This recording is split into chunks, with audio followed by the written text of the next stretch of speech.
animals. An infernal machine. Horrific medical experiments. Impossible. Dr. Fuller would never do such a thing. You should believe it, Ethan. What Mr. Pierce saw is precisely what I've been trying to prove. Did you discover anything else? I met a Francis Sanders. Do you know him? Of course, he's a patient. Or was.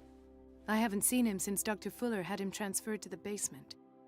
He knew Sarah Hawkins, and that's what killed him. What? How did he die? I'm not sure I can explain it. Tell me how Mr. Sanders died. I didn't see what, but something was there, with us. Of what do you speak? Sanders said it was Sarah Hawkins' visitor. He spoke of it like a living being. Sarah Hawkins? Have I missed something here? This makes no sense. I don't see how it can help crack the Hawkins case.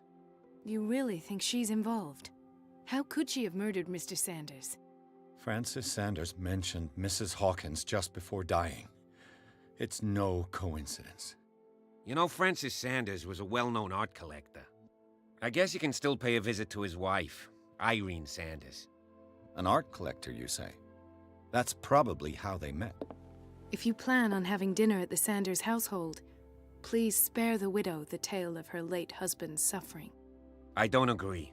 She deserves the truth. But that truth may be biased. We don't know the bottom of it.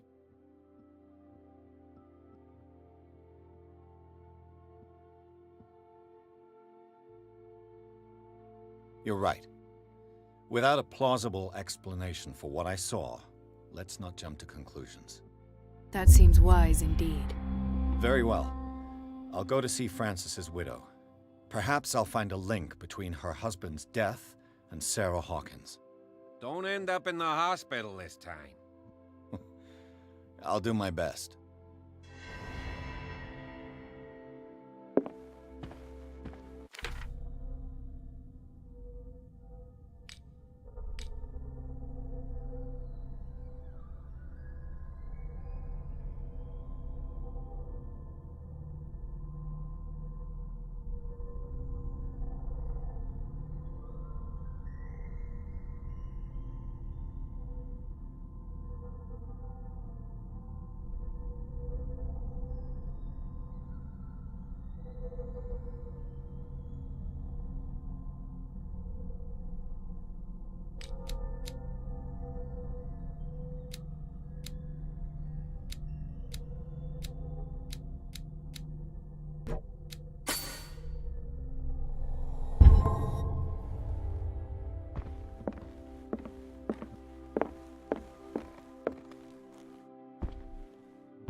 What can I do for you, sir? Mrs. Sanders? I'm a private detective. We must talk about your husband and his ties to Sarah Hawkins. Can I come in? You may. However, before we go any further, please know that my husband died yesterday. That is precisely what brings me here. Well, well. Look who's here.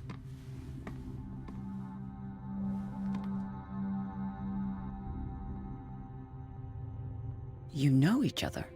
We met briefly. Time enough to iron out a few matters. The main thing is that we understood one another. The brave detective has a talent for sticking his nose into my business. I bump into her every time I'm investigating someone's death. It's a small island, Detective. My island. It's better that it's you bumping into me. You're investigating Francis' death. Why? Who hired you? I spoke to Francis before he died. His story suggests a link to a case I'm working on. Well, since this business has got nothing to do with me, I'll be in your husband's office, Irene. We'll carry on later. Very well, Miss Baker. This way, Mr. Pierce. And do make yourself comfortable. It would seem that you have much to tell me.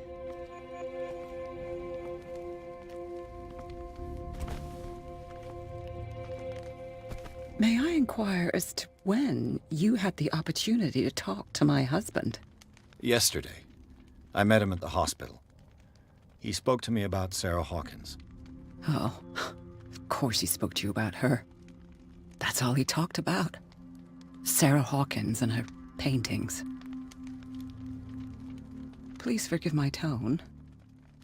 The fact is that I have not been allowed to see him since he was interned. You, on the other hand, a perfect stranger, were able to see him and even talk with him the day he died. How was he? Were you present when he had this attack? What happened?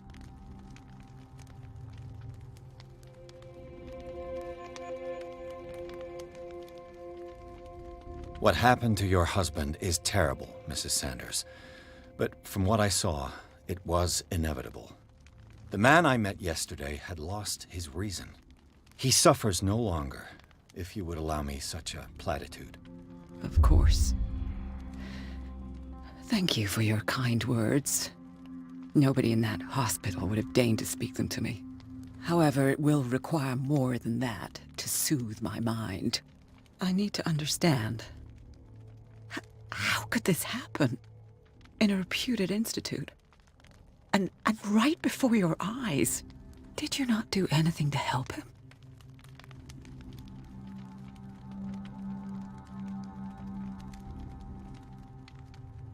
It's terrible what happened to your husband, but I had nothing to do with it. I was injured, and I came across him in the hospital quite by chance. Injured? Well, I'm delighted to see you in such fine fettle, Detective. Not everybody enjoyed such a prompt recovery. I suppose Fuller does do miracles now and again. Luck is obviously very kind to you. Oh, I'm tired, Mr. Pierce. I would be grateful if you could tell me what you expect of me, and then leave.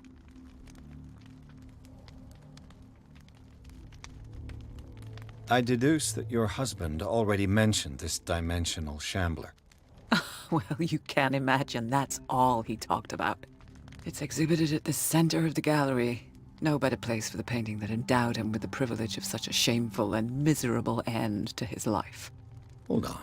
The shambler is a painting by Sarah Hawkins. Who else to paint such horrors? Take a look for yourself, if you feel so inclined. It is my only lead at this stage. I suppose I have nothing to lose. Then you have paid no heed. For my part, I refuse to set foot in that gallery again. But if you're so eager to see it... Thank you, Mrs. Sanders. I won't be long.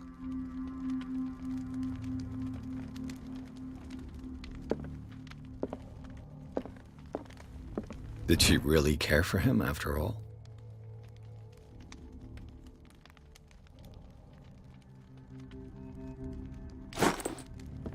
The day the Shambler came into the Sanders' lives.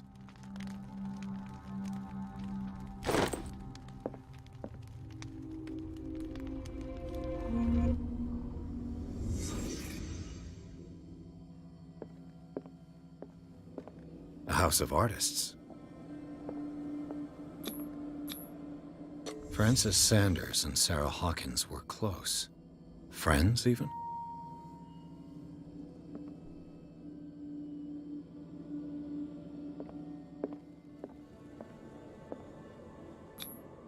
Sanders' accession register. He wrote beside the Shambler, "Finally." What did Sarah Hawkins fear so much that she didn't want to sell the painting?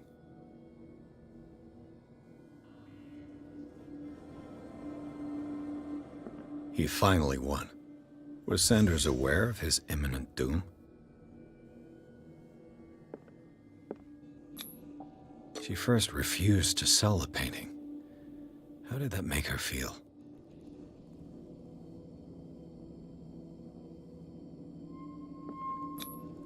Was she jealous of Sarah Hawkins?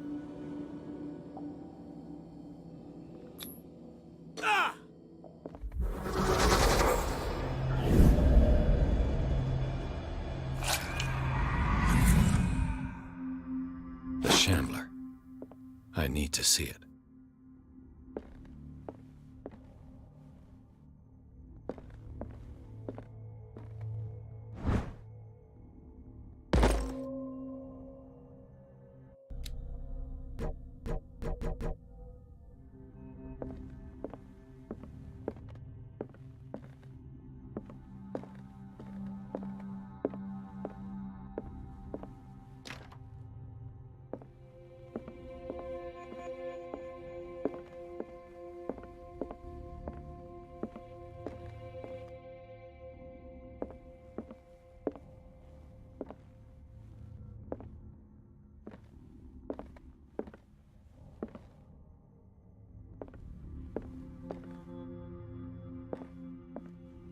Let's see what this cylinder has to say once it's inserted in a phonograph.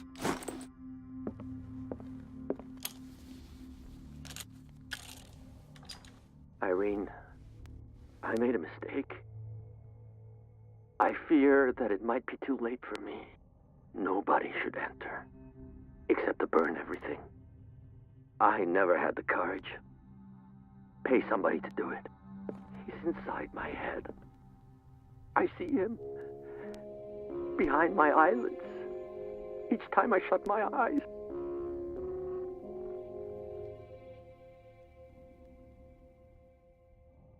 I can't take any more. I can't hold him back. Forgive me. That accursed gallery. Those accursed paintings. That accursed Sarah.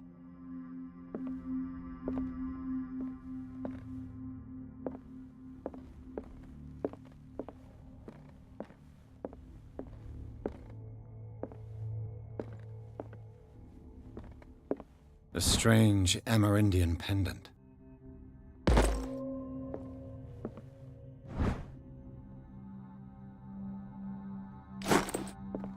I could use one of those.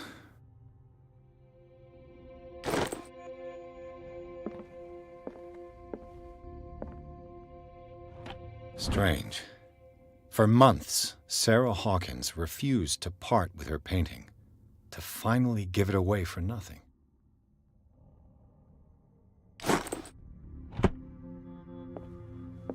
An old diary.